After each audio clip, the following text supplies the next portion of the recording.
Basement Boys.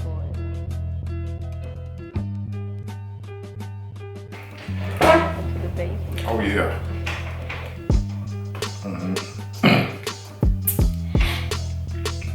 1 2 1 2. All right, let's get to it.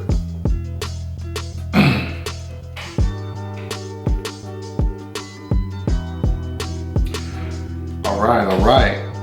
Let's get right to it. Let's not waste any time, man. Once again, this is Camp from the Port, episode 6. You're watching out there on YouTube. Don't excuse the new look.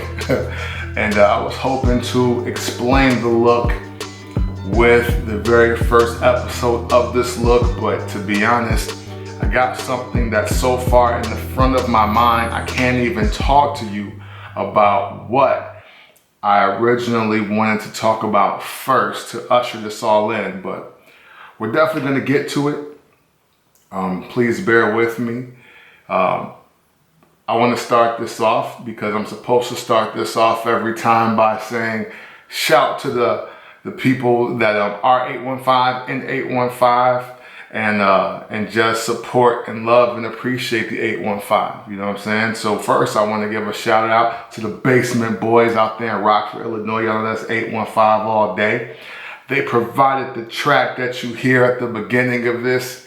Yeah, I had to get rid of the Raekwon Live from New York, even though I truly do love that instrumental and it did have a meaning, but maybe one day we'll get to why that was even used, and more importantly, why I wanted to use that and for what reason. But obviously, shout to 815, the Basement Boys. Shout out to myself, you know what I'm saying? If you can see this, you can go ahead and get yourself a Cam Quotes tee. That is at teespring.com/stores/Cam Quotes, CAMQUOTES. And you know what? So I can just do this right. Let's just get right into the content for today. Let's get right into the show. This will be as personal as I'll probably get in a lot of respects, but at the same time, I do want to ultimately be respectful. I want to be respectful because there are other people involved, there are children involved, there are women, so I just want to speak in an effort to understand and even get help. You know, if I would have recorded this earlier in the morning today, you'd probably get a very irrational, angry, hate-laced, anger-laden, just, I don't even know if you could call it diatribe. I don't even know, it would probably be just a rant or a vent or whatever. And I don't want to do that. That's not what I want to use any of my platforms for. That's just not something that I'm about. So we're not going to behave in that manner, right? We're not going to do that. But I do want to talk about my life, and I want to highlight some things in my life and scenarios that I hear about and I speak on or I speak about, and I do so privately, but I want to take this episode in particular as a chance to educate if possible, but definitely to get understanding. You know, sometimes when you speak to the people on your team or on your side or who are rocking with you, sometimes you just get what is meant to make you feel better, which is meant to make you be at ease. And I don't want that to solely be the information that I receive and move with. So without further ado, I want to talk about co-parenting and parenting in general, and single parenting, whatever you call it. Grown men and women specifically that are trying to raise children in this already crazy world, right? Let's talk about that. I'm passionate about this for a lot of different reasons. And I want to be clear before we get into this, actually, I want to be clear that if you are a guy that, doesn't pay your child support or even want to support your child in a financial way, then this isn't for you. If you are the type of parent that says, I have to babysit my own child, this is not for you. This is not for you.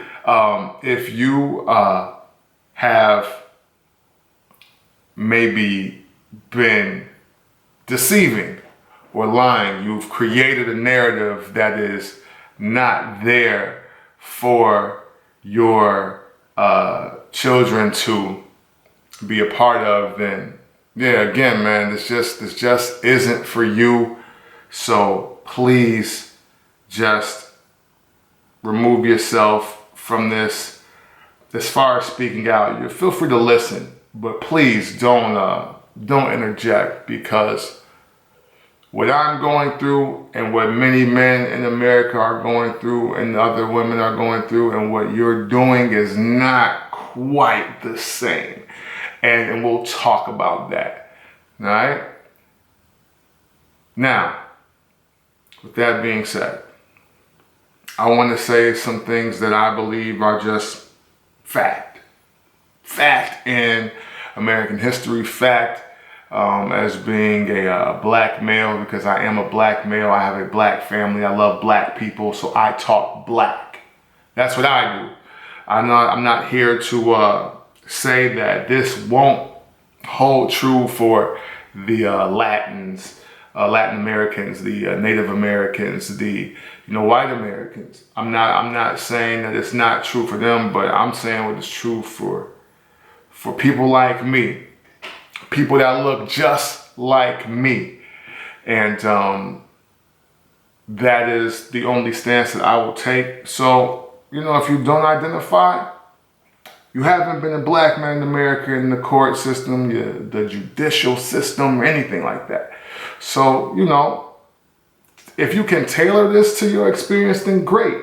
If not, fine as well. Like, it's okay. You're not here to definitely have to have the same struggle and experiences that I've had, just like I am not the same for yours.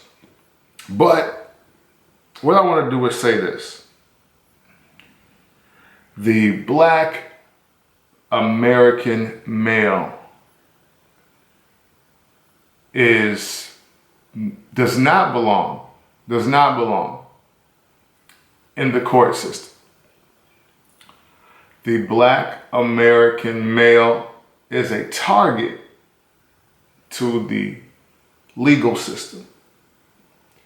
And when I say target, I mean we are put in a position to potentially just take whatever's come to us. And if you don't have the finances or you don't know the right people, you're not in the proper network, you may be hung out to dry. Now, every situation is different. I'm glad to see that there are a lot more success stories being reported about black men in court, especially in regards to children. But we know the history.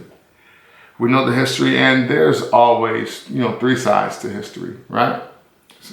The plaintiff, the defendant, and what the judge wants to make happen based on what they believe.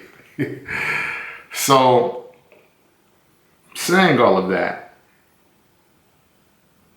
I want to talk about how certain women who I've been told will hang certain men out to dry, get as much as they can from a certain type of guy because they want payback or revenge, or because they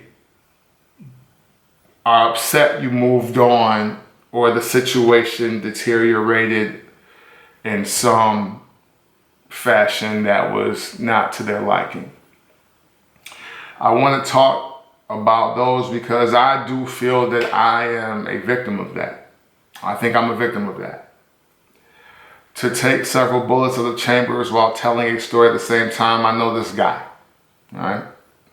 And this guy did make the ultimate mistake of staying around a woman he never desired anything long-term with a little too long. In that, he made some poor choices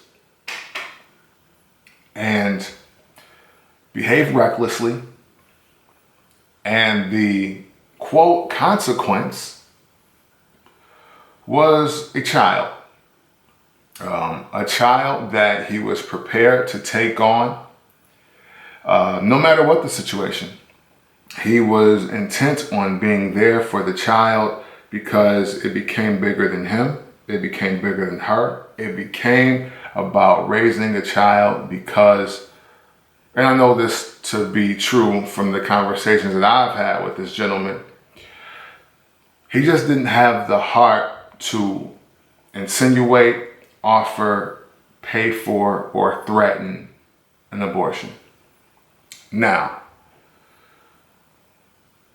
take that however you like, but I think all people, when they get the pregnancy scared, the immediate thing is, well, what are we going to do? It should never be a what are you going to do thing.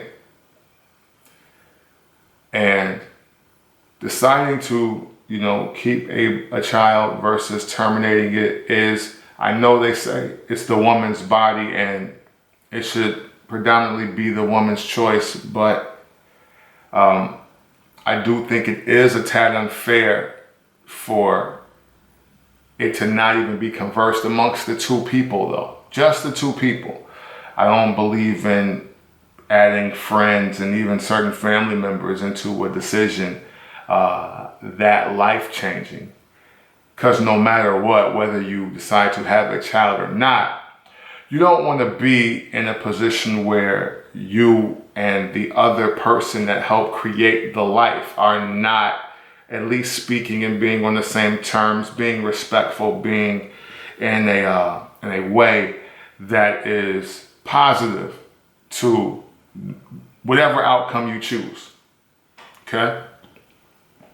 So, the child is conceived and these two are still not together.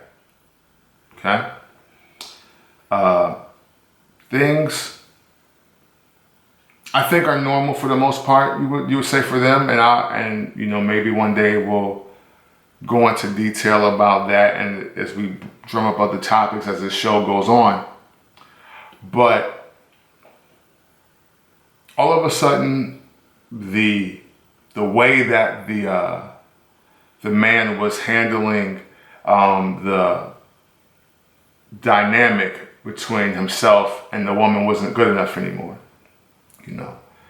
It became a situation where, yes, the child who is, in a home that is heated, stocked with food, electricity, and even some luxuries like cable and things, and the internet, things of that nature, who had full coverage, health insurance, a working phone that was paid for, two in fact that were paid for, all for the sake of communication.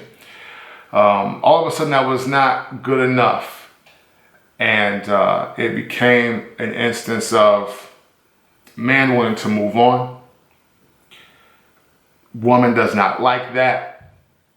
Man doesn't lie when he's confronted about a situation or a relationship. Woman is instantly angered by that, decides to pack up and leave. Now, I know what you're all thinking. I can tell you from personal knowledge of the situation, that man did not sell a dream to this young lady. It was never the aspect of, hey, we'll be together forever. We're a family now. I love you. I only want to be with you. It should just be us. We'll be a family. We'll be one. Those kind of things were never said or alluded to. Honestly, the situation that was currently provided for them was because of the woman's high risk pregnancy and her maternity leave. No matter how you feel about the person that you are about to have a child with, you do need to do all you can during the pregnancy to make sure that that woman is as well taken care of as you can. The last thing you want is a stressed out child, or God forbid the worst, that a child does not make it to full term and come out alive, breathing, happy and healthy.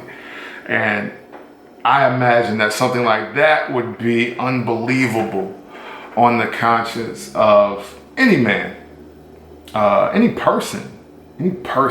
That would be crazy. But there is one thing to say that, but then when you are simply providing just a great atmosphere with not necessarily a contingency, but the reality that things will go back to normal, I think that should be understood. I think that should be understood and be handled in a manner that is, I'll say, really just respectful. Respectful should be the thing. So, to move this story a little bit forward, man is seen with another woman through the power of social media and a mutual friend page, right? Woman confronts man. Man admits. Man says he's not going to change that. That's what he wants to do. We are not a couple. We are just raising a child. Woman then sees fit to leave. And you know what? Totally understand that. Totally understand that. Because why would a woman stay where she is not getting what she wants or getting what she feels she deserves? Right? I think that's fair. However, things start to go left. Going left meaning now it's difficult for the father to talk to the child. Difficult as in now we don't know when we can see the child, that being the father. We're not aware of events. We're not aware of doctor visits until afterwards. Like things, the communication is just severely off now. But what is definitely on point are those court summons. The court summons are official. That's emailed, text messaged, and served. So this child support case that is coming up is a non-issue. That can be handled immediately. And even with that, you have certain situations where sometimes you have men out here who are giving up a lot more than the courts will even allow. There are some situations with men that are giving at a level so high, a level so great, that even other family members pitch in and help with the giving. And even with that, you still end up in court. But hey, you want to make sure all your legal documentation is on point. You want to make sure that now it is documented what you do. I mean, hey, raising a child should be simply as just raising a child. I personally think that anything people of color can do outside of the legal system is a great win. But hey, not everybody sees it that way. So this is where we are. So to kind of just touch on the original case between these two, gentleman knew exactly how much he was giving up, along with, you know, his parents and grandparents and friends, things of that nature, and it amounted to be a nice piece of change. Nice piece of change. And the young lady felt that she was definitely going to get more than that. And the courts had a whole different game plan. Oh yeah.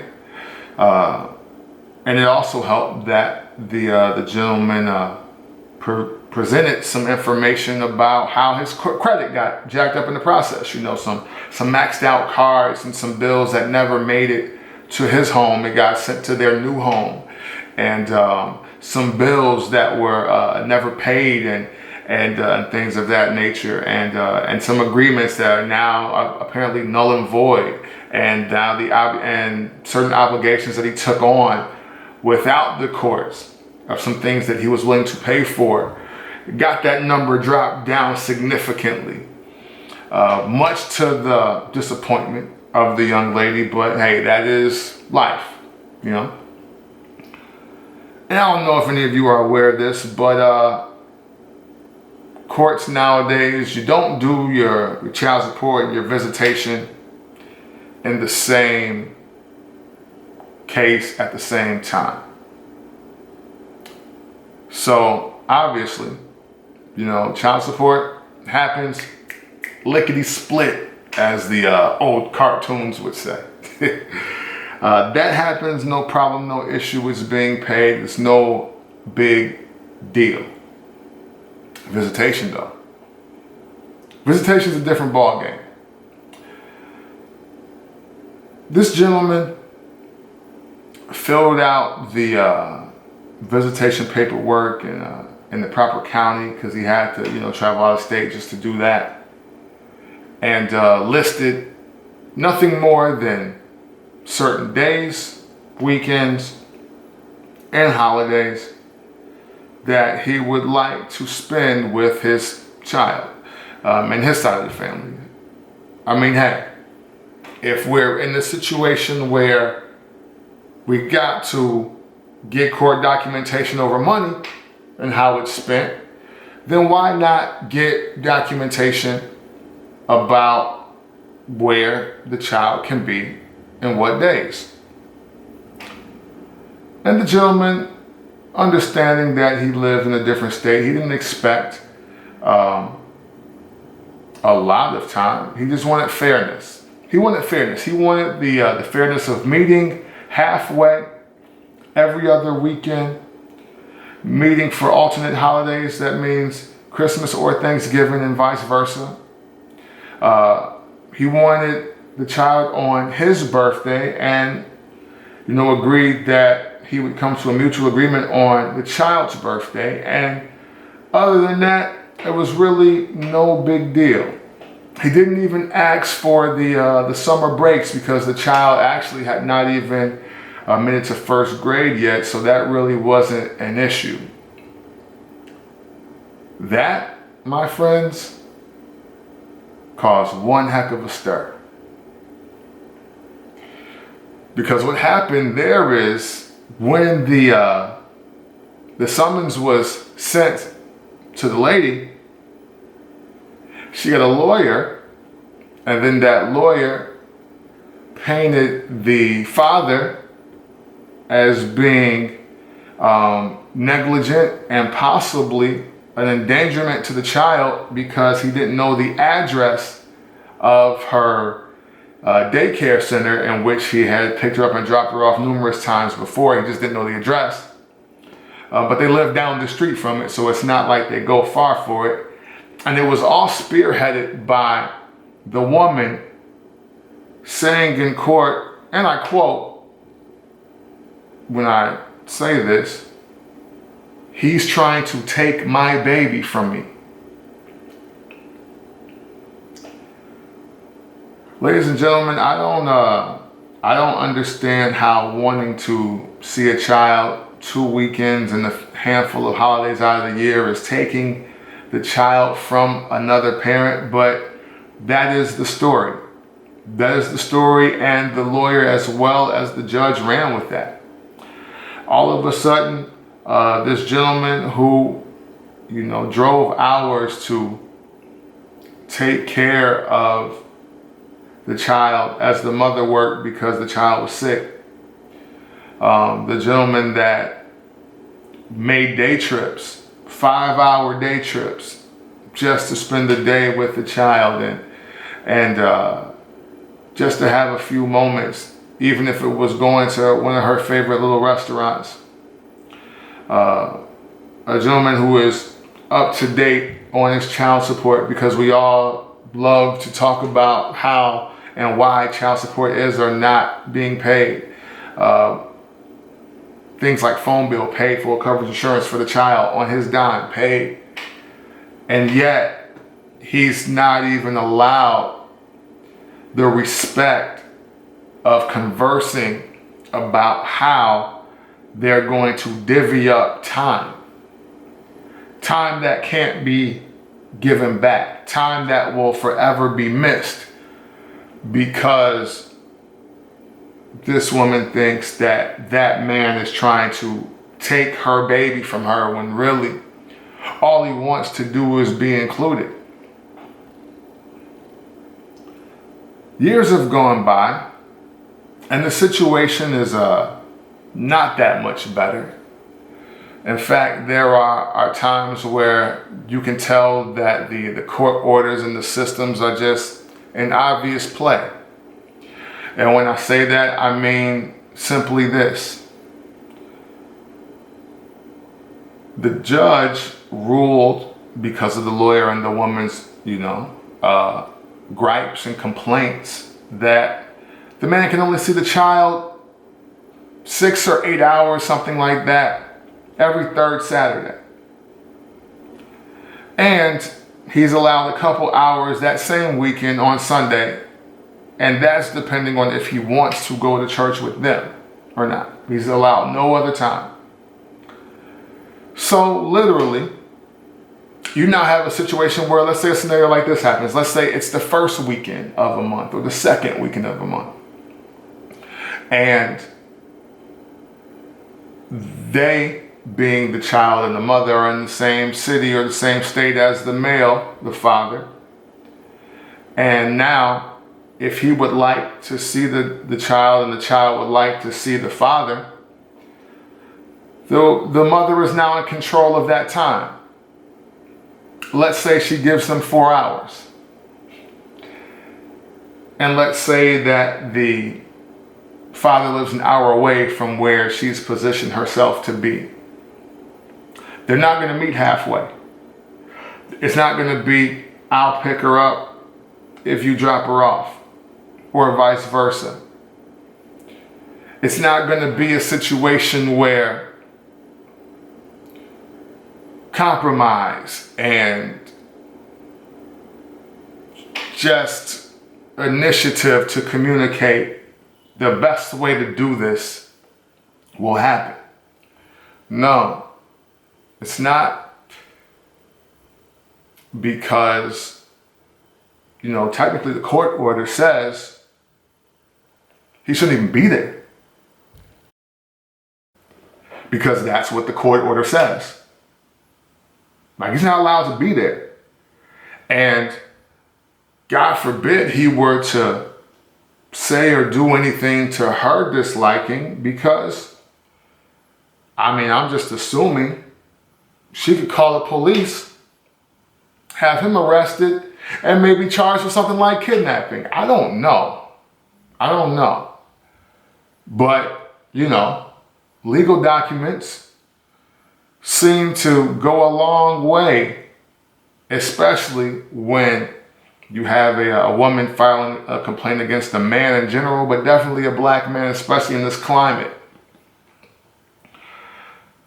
And you just tell me, if you're told you have 4 hours when you arrive for a child and you're an hour away and you had to go get the child. So let's just break down the math. You're given 4 hours. Let's say you arrive at 10 o'clock. Mother says bring the child back at 2.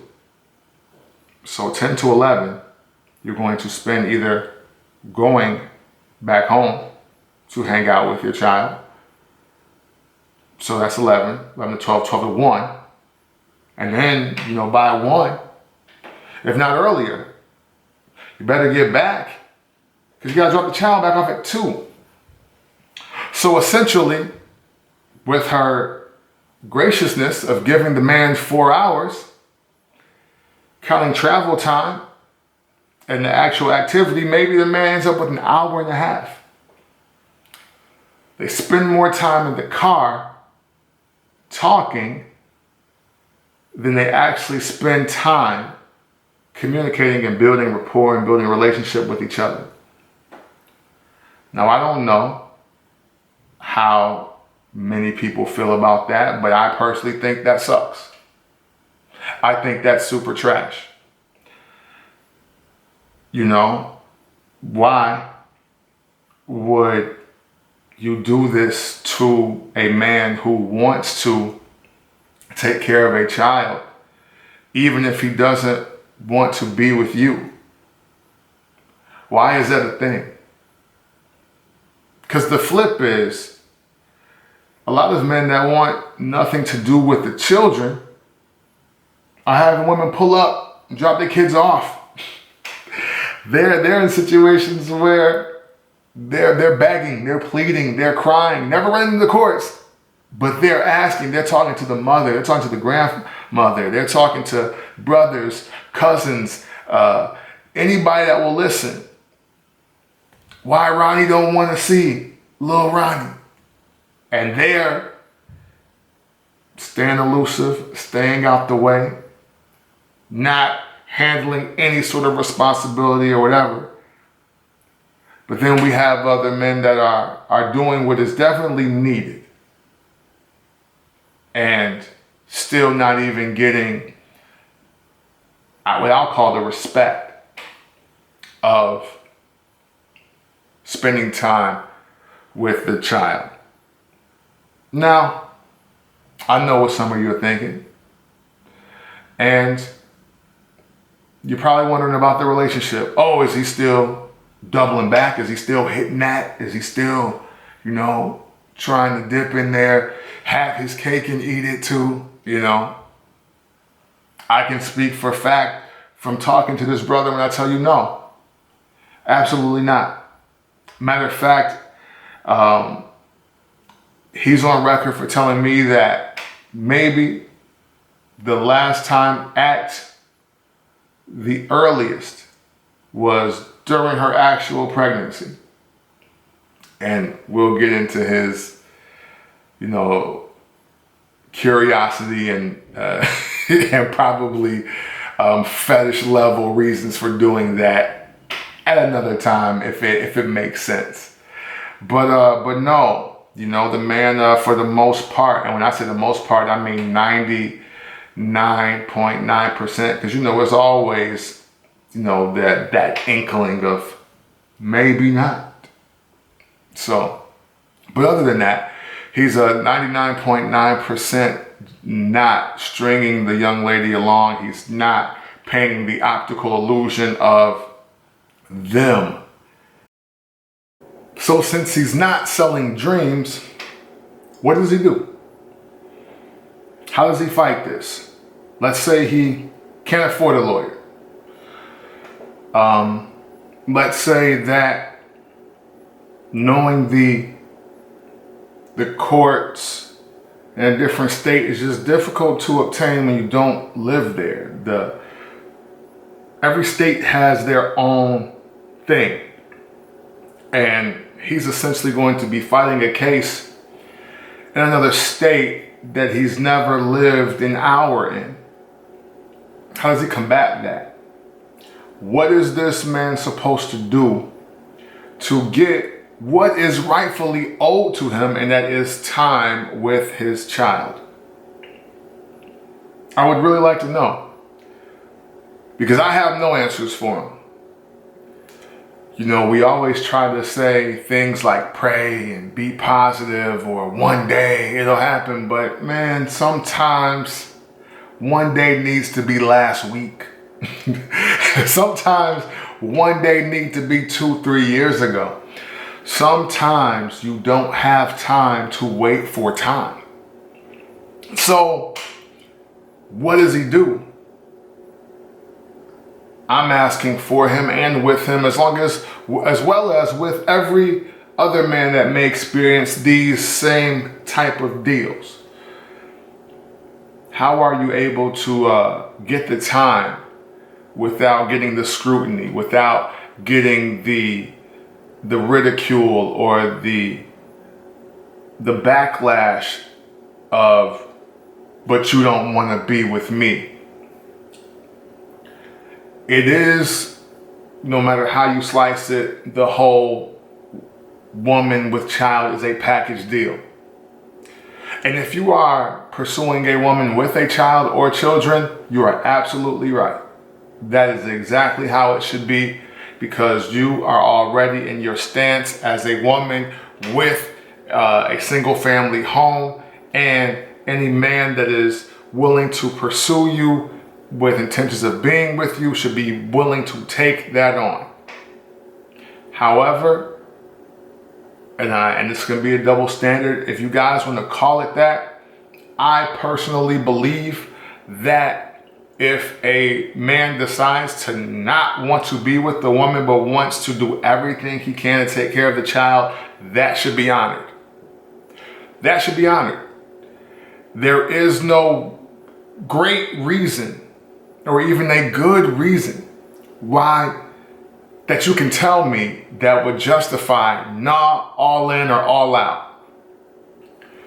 Isn't the narrative being painted, especially for black men, that we don't take care of our children, we don't want to, we just beat, skeet, and leave? Isn't that the narrative that gets painted?